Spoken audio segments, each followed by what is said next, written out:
Really pleased to have you all. So in the name of MaritzCX, welcome to the CXForum 2017.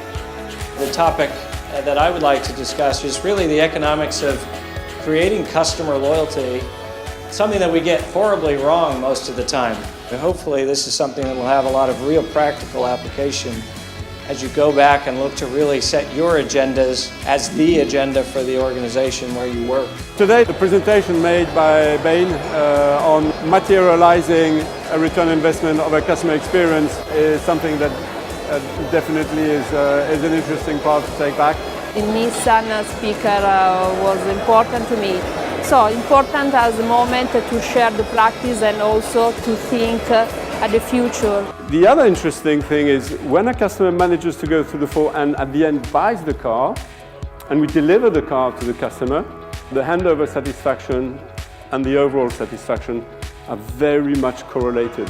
If you fail your car delivery, there's a big chance your customer, even though the rest must have been absolutely fantastic, the customer will say no, it wasn't good. I think the final presentation just before lunch on customer journey mapping, for example, really hit home because that's something that we are starting to do a lot more of. I think some of the tips that came across in that presentation will be really valuable for us. If you're going to invest in customer journey mapping, and we'll show you that there's a bit involved to get that done, it has to live and breathe, it has to be used, it has to deliver return like everything we do.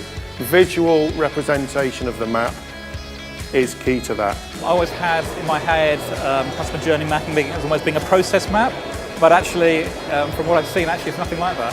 This is something that I'm going to take back to management and see if there's some way we can implement that in our own process as well.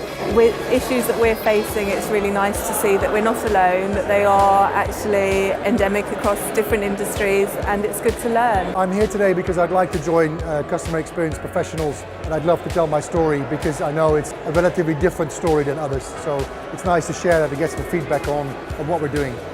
By being up to date, by listening to others and hearing about what's happening in the sector helps me do my job, and ultimately it'll help our firm be better as well.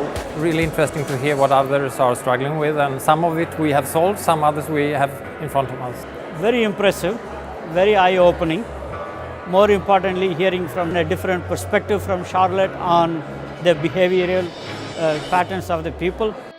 So from behavioral science, we know that there are many intrinsic motivators and subconscious motivators beneath the layer of consciousness that drive people's decision making.